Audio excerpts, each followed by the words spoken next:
Kung ang pagtulong natin ay taos-puso at wagas, Diyos na ang bahalang magbalik sa atin.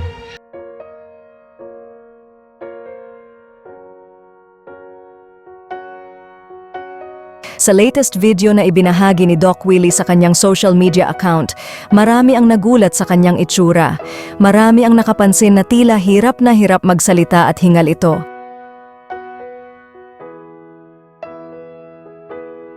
Ayon kay Doc Willie, ang videong ito ay mga panahon na nanganganib ang kanyang buhay laban sa cancer.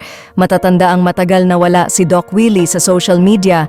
Aminado naman ito na talaga naman hirap siyang laban ang mga side effects ng kanyang chemotherapy.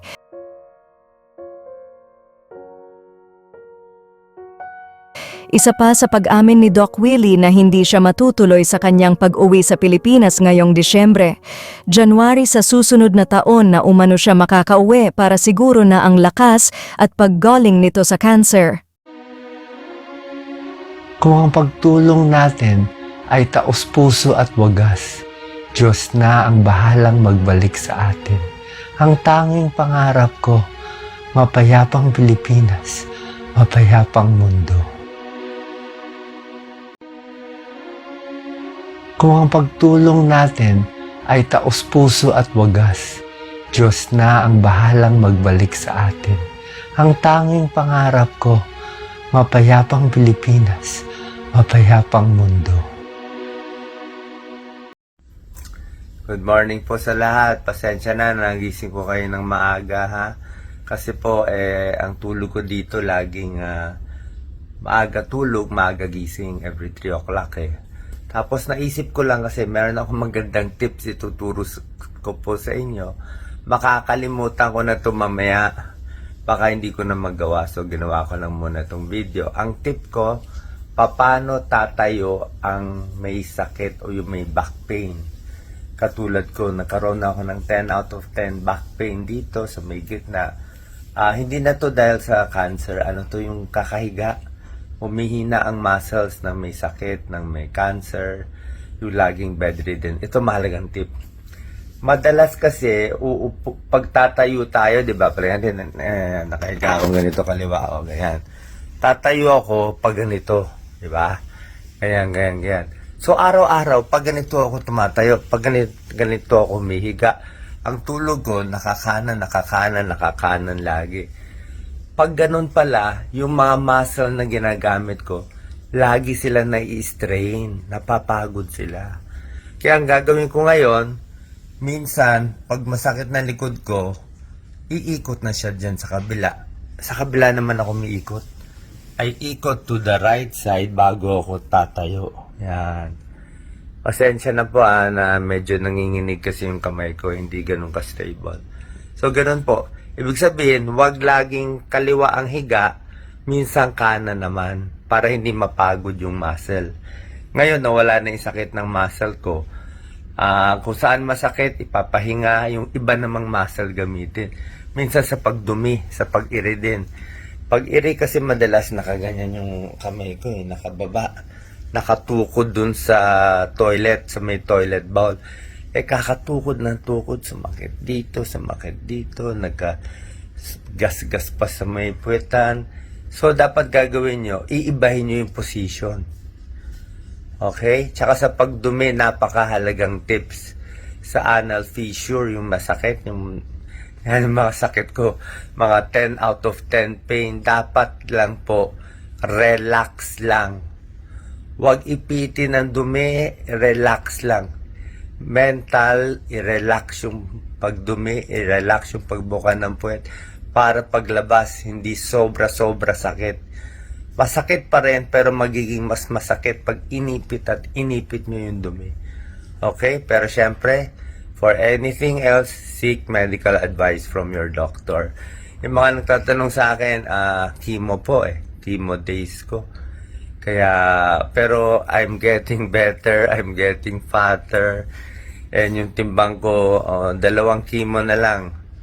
Actually, iniintay ko na lang yung mga side effects to, nilalabanan natin. Salamat po sa dasal. Salamat po sa dasal. Gusto ko lang po lagi makatulong sa inyo kahit sa papanong paraan dyan. Si Doc Lisa nagluluto na. So, I sleep at try ko mga 8 or 9. I wake up 3 a.m. lagi. 3, 4 a.m., 5 a.m. dyan pumapasok yung mga mensahe ng Diyos. Katulad ngayon. I'm recording this at 5:05 a.m. Salamat po. God bless po. Mahal na mahal ko kayo. God bless sa inyong lahat. May isang bagay po na talagang nagpapagaling sa mga pasyenteng may cancer. Ito ang turo ni Dr. Ang Peng Tiam. Una, ano ba tingin nyo ang magpapagaling? Gamot? Yes, syempre, kailangan ng gamot o baka minsan kailangan ng chemo. Depende sa kaso. Kailangan magaling na doktor? Yes, kailangan magaling na doktor. Kailangan din ng dasal.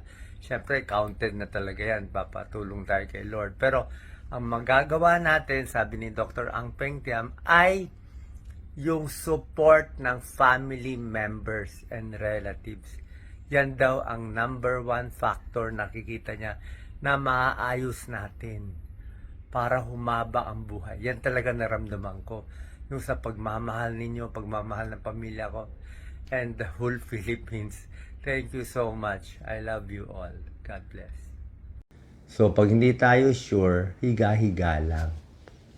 Wag na maglabas-labas. Wag ka na labas. Wag na yung lakad-lakad ka na. Higa, pahinga, tulog, tayo, kain. Importante lang, kain, dumi-dumi.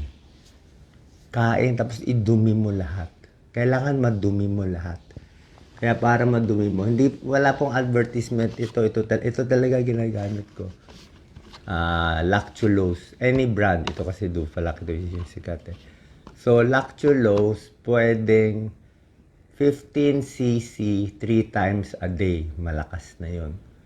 15 cc 3 times a day, isang kutsara 3 times a day, medyo malakas na yon. Sinasabay ito sa chemo, kasi chemo, nagiging parang bato ang dumi.